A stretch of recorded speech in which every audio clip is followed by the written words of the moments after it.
get on to the next part. And the most important part of playing any of the positions is understanding the chords. Bass line and melody is always going to follow the chord position. So we start with a little A minor, and it's just basically an ascending progression. Take the same A minor chord up to the third position, and then slide it up one more fret, the second and third fingers up to the fifth fret, and drop your little finger in on the second string.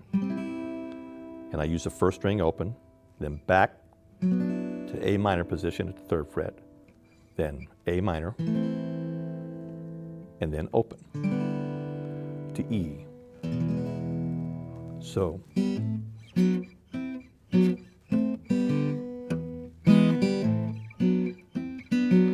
in the second time through, we stay on the A minor instead of rotating over to the E. So, first time,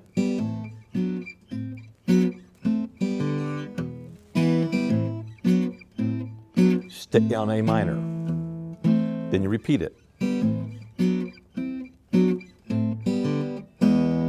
Now we have this little D minor turn chord here, and we do a reverse roll on it. I use second finger right hand, first finger right hand, and thumb. So it's a complete reverse roll. To E. So once again, and then I have this little walk down. Excuse me. And I prefer doing thumb finger, because it gives me a little bit more of a syncopated sound. Some of you may just want to do the thumb pick or fingers. For me, it's always better to do the thumb finger. For me, it just gets a better rhythmic sound. So once again, this part.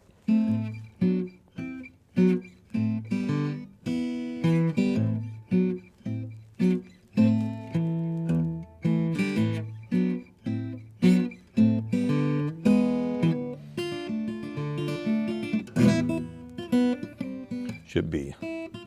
Then we go back to part one again, and we repeat part one. So I'm not going to do part one again. We'll try not to bore you with doing the same thing too many times. So the next part of the song we have is going to part three. So after we get out of part one, back to the A minor.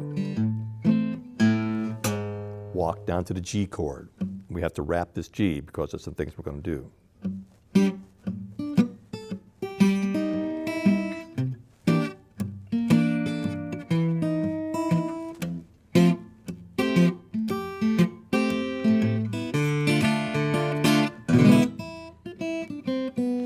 Even though this is a short part, as most of these abbreviated parts are in between part one, I think this is the most difficult part of the song.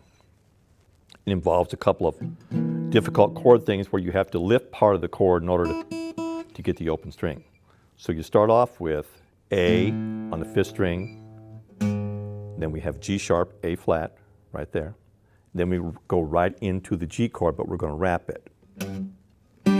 And I mean wrap it by wrapping the thumb around on the third fret. Little finger down to the melody. So melody is down on the fifth fret on the A note to G. Then drop your second finger over to the E flat or D sharp. And then you have first string open, which sets up a blue note again. And blue notes sound wonderful if they're played in series. Sometimes they don't sound so good if you play them together. So we don't want to extend upon that or let it ring too long. So, but in this case, we're playing it in a series.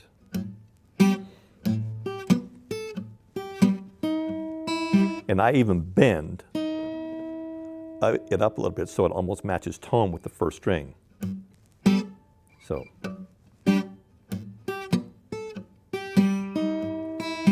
The whole time I'm doing the back and forth from sixth to fourth.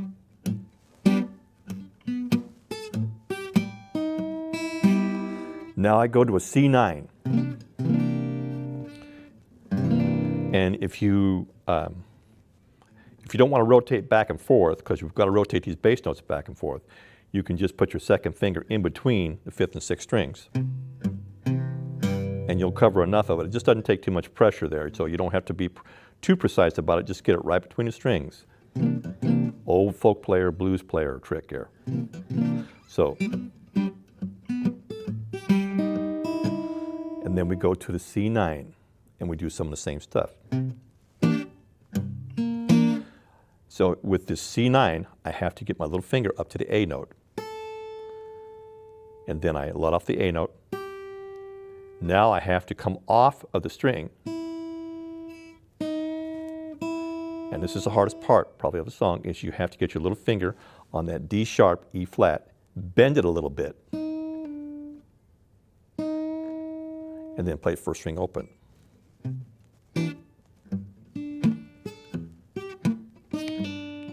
Easier when you're at speed.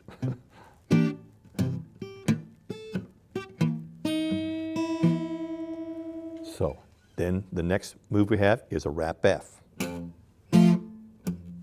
And you add that G note toward the end.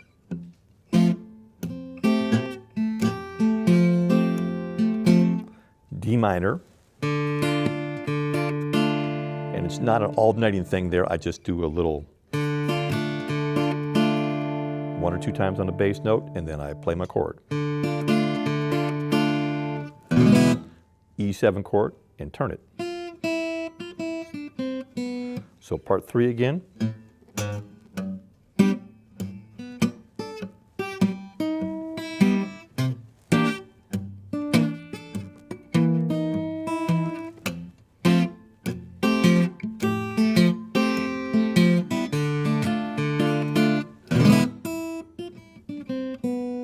Then you go back and repeat part 2, or excuse me, part 1, once again. And then we get into part 4 of the song. And we have this abbreviated